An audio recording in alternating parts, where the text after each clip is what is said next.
Ladies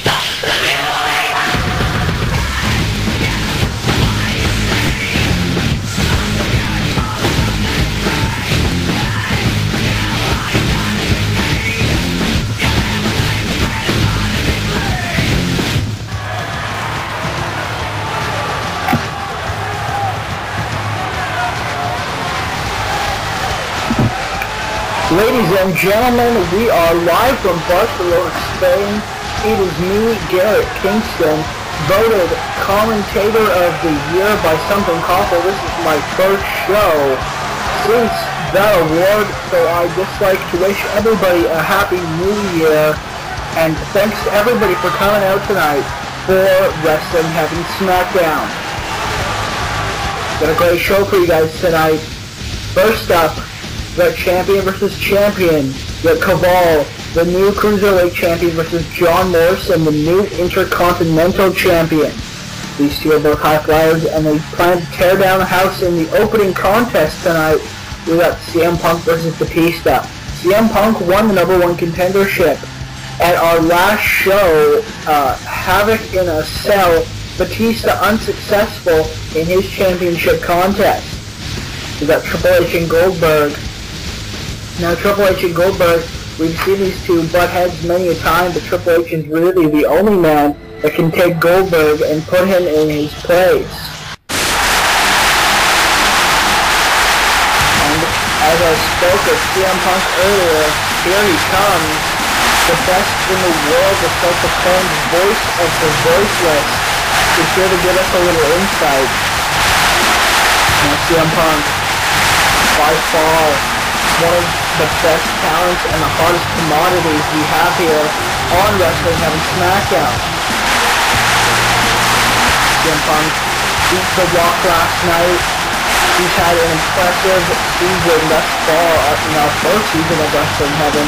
He's had 3 straight pay-per-view wins, and he's hoping to expand on that as he faces Goldberg at Showboating Liberties.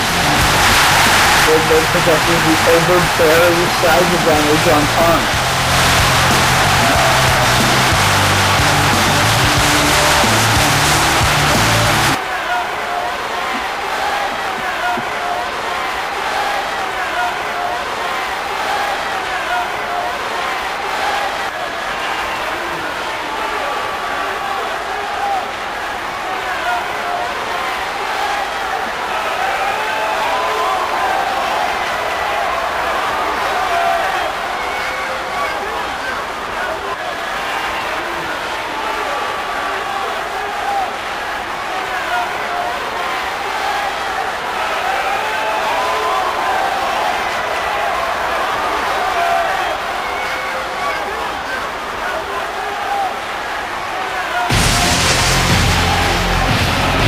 Wait a second.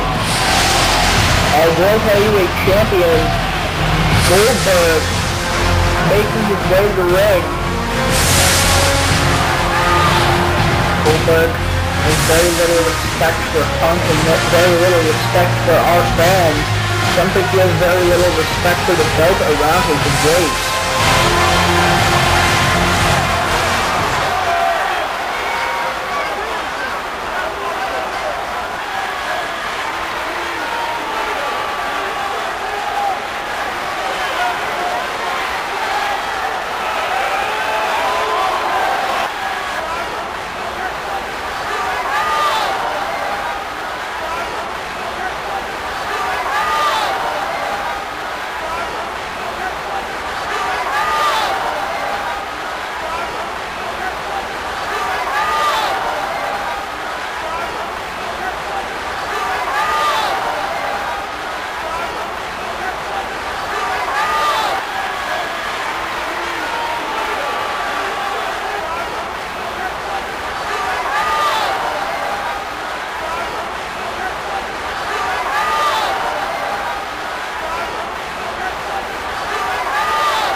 Stare down between those two, but I mean, we gotta progress in the show.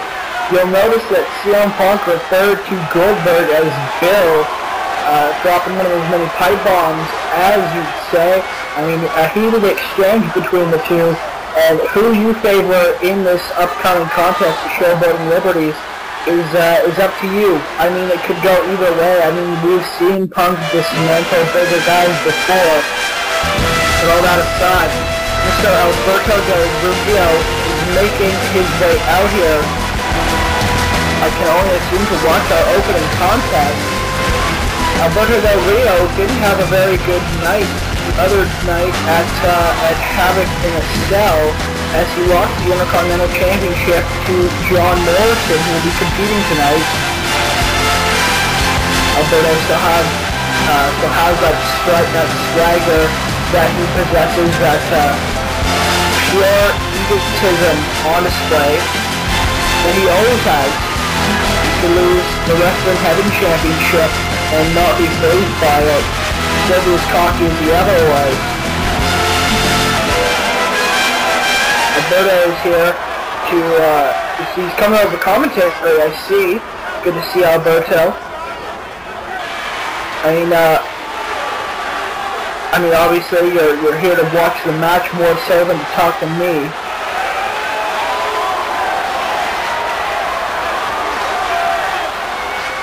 Well, I mean, you know, very good on you. I mean, obviously, you got to start John Morrison. I mean, he got the better of you last time, but I mean, if you face each other again the next contest, who knows?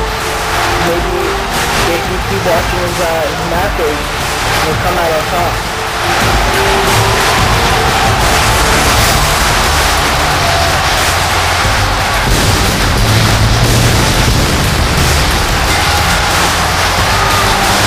Well, you know, I think Alberto, that has yet to be seen. I mean, this is Kaval's second Cruiserweight Championship run. Word off the weather last night, he had a very heated feud, which is still going on, mind you.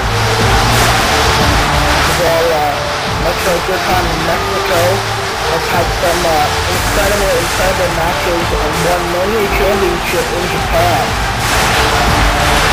I think he's one of the most talented men on our roster, and if they were you facing him tonight, I think he'd give you a run for your money, as much as he's about to give John Morrison a run for his.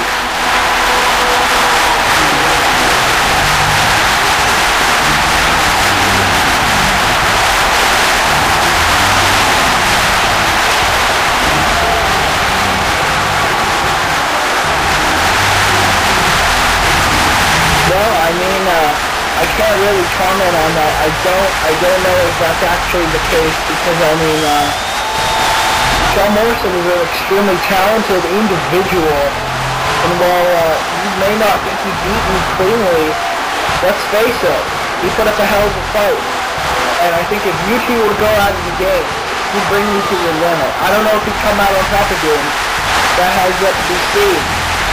But John Morrison definitely deserving of the Intercontinental Championship, and I'll tell you what, I know Kaval, I know him well, and I know tonight he's going to come out and he wants to knock off the Intercontinental Champion, because the Intercontinental Championship is a secondary title. He holds a higher rank than the Cruiserweight Championship, and he's going to want to get that win off of the other man. I mean, you think about it. John Morrison has competed in Cruiserweight matches in the Cruiserweight division. I mean, he'd probably have to drop some weight. But if you think about it, whichever man gets the advantage over their opponent, whoever wins should be in contention for the other man's title. If not, the number one contender for the other man's title. John Morrison in front headlock reversed by Loki. Same goes for John Morrison. John Morrison reversing Loki, following it up with some strikes, and Loki taking him to the corner early on in the match. Drop kick. Morrison tries to get out of the corner, but Loki scouting him. John Morrison dazed and confused. What Loki trying to do is at the other end of the ring. Wait. Oh, coast to coast. Now, Kaval will cover. Only a 2 count. First 2 count of the match. Very early into our opening contest. You see somewhat martial arts-like style with those rapid palm strikes. And now, the arm wrench kick. Low-key, Kaval, very proficient with those kicks. But see John Morrison reversing that run off the ropes into a flapjack. Strikes by John Morrison. Finished up with that drop kick, now working the leg. Both men need to realize that the smartest strategy in this contest is to work the opponent's leg. Both men are proficient high flyers, both men get a lot of use out of kicks. Now Kaval, he missed. Kaval went for that springboard drop kick and he missed. High risk, no reward.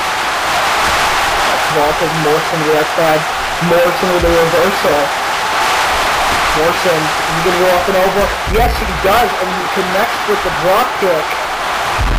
Morrison with a pin. 1, 2. Both men have scored a 2 count on each other. Early in this contest, you can see that both men are really hurting each other. They're not playing around. Damn it, shooting star press to John Morrison. The athleticism on display is incredible. John Morrison has Kaval in the palm of his hands. But reversed by Kaval. John Morrison had a strong lead. And now look at this. Beautiful broken roll. Going all over head scissors from Kaval. You see that high-flying edge. You don't see that from Kaval after a very strong headbutt. Spinning back kick. Using a lot of strikes. His head's going to be swinging after that headbutt, but I'll tell you what, from personal experience, those spinning back kicks always work out well. John Morrison with his signature backbreaker Russian leg sweep combination. Very close 2 count. John Morrison is feeling the momentum. And this.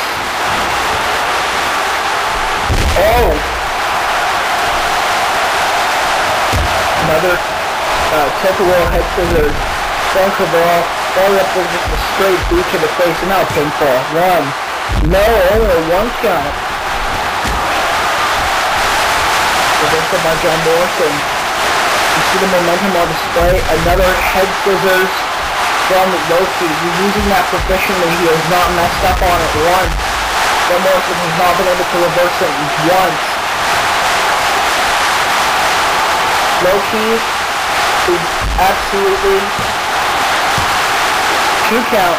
You see, he really took John Morrison to the limit with that one. He really hurt him there. And you see Kaval. No such luck.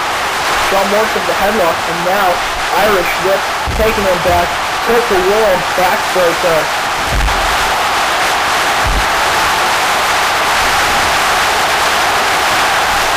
All egotism. If you know the guy, you've seen him in the back. If you even heard him on a promo, he's that cocky dude. Oh my God, Kaval almost went for that flying double foot stomp, and he didn't connect. John Morrison gets out of the way, reverses it, throws him into the corner. It's time. Starship Cage.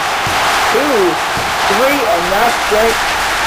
And Alberto Del Rio, you gotta admit, an incredible display of athleticism.